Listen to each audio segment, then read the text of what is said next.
You have written that we have not learned how to talk so that Iran will listen. Well, I think that when you look at the historical context and you see 1953 and 1979 and you see nothing else, relations consist of nothing because there are no relations, then you can see why we don't understand each other. I'm not simply saying that we don't understand Iran. Iran doesn't understand us because there is this wall of silence and of sullen resentment between us, and that needs to break.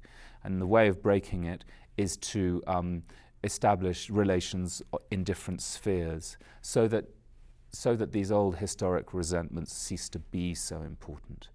And I do think now you can put down on a piece of paper the elements of a nuclear deal, what the Iranians would give, what the Americans would give, what the international community would give, and how everyone in the end would gain. But translating that into an actual implementable deal is so difficult because of this enormous culture of distrust, mutual distrust that has built up over the years, where you simply look at your interlocutor, the man or woman sitting across the table from you, and assume that they're not being sincere. And it's only with contacts, human contacts, that you can be assured of sincerity, that you can come to understand the person you're sitting opposite. You sit down and you break bread, and you see them over a period of time, and you ask them about their families, and gradually you get to know them. And gradually you get to know the good guys from the bad guys, and that's the way diplomacy works. Given that we have been following this sanctions path for quite a while, do you see any evidence that there has been a change at all?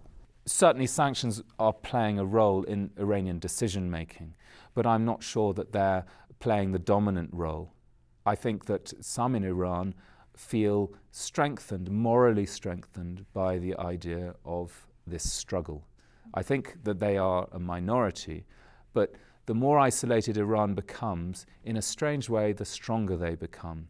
And it's interesting that the private sector, the members of which share, to a great extent, the values of the free market, sympathetic to the idea of making an honest buck, they have been hammered so badly by sanctions that the private sector has been driven into extinction.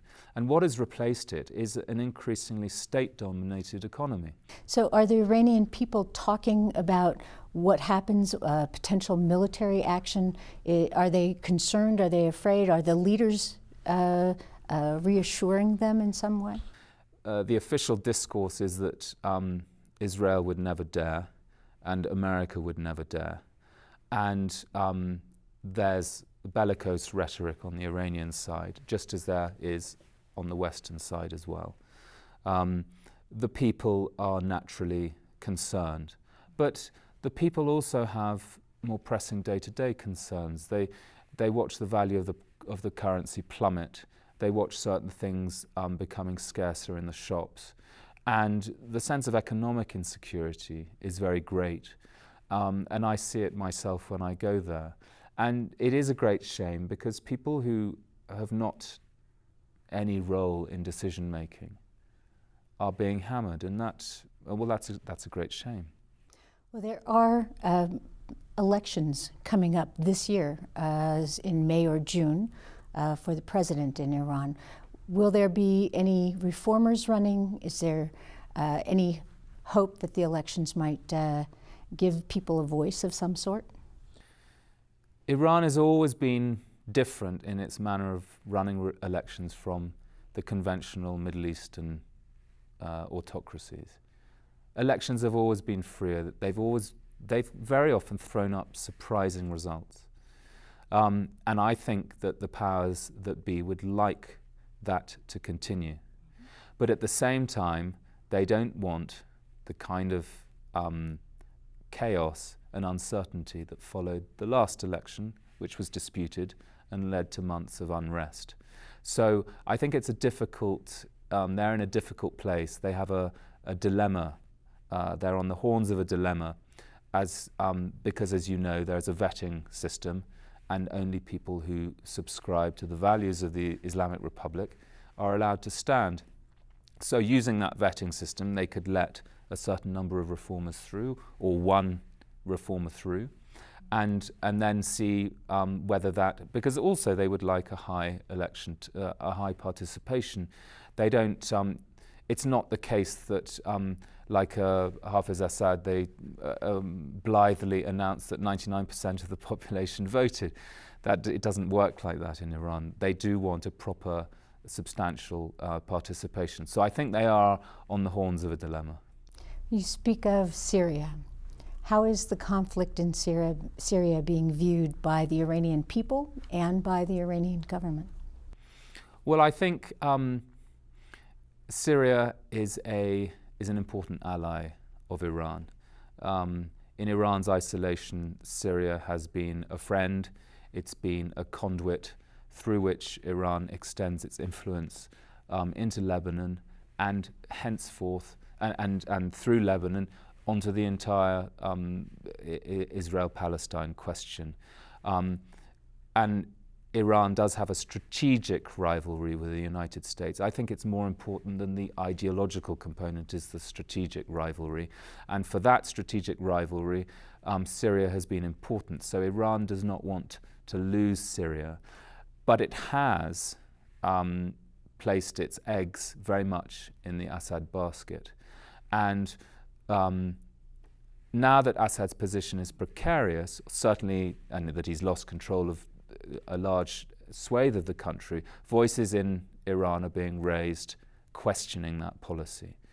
But the opposition knows that Iran has been close to Assad and doesn't like Iran. So the Iranians have a very delicate diplomatic game to play, as indeed do the Turks, because the Turks have overcommitted themselves on the other side. And Syria is a classic example of the new Middle East, the new post-Arab Spring Middle East, when a hegemonic superpower like the United States is no longer in a position or no longer has the appetite to impose a dispensation on the country. Lots of regional powers are taking a position, and that's why, one of the reasons why the conflict in Syria is proving to be so bloody and intractable. Is that part of your next book? Do you have a next book? I'm fascinated by the possibility of a new mindset emerging in the Middle East as people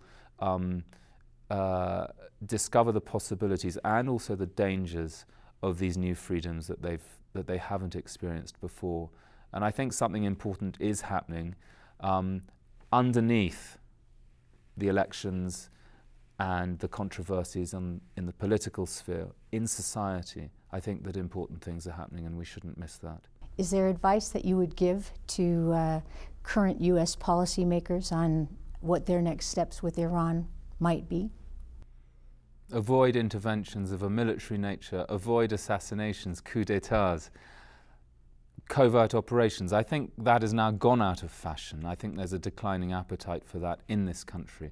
But it is also, I would say, to concentrate on America's interests. And America's interests in the region are to come to terms with countries that are problematic and difficult, and to try and win them round, to their value system, but also to try and limit the damage that they can do, because Iran has potential to be an enormously constructive player in the region, and it has the potential also to be a destructive player in the region.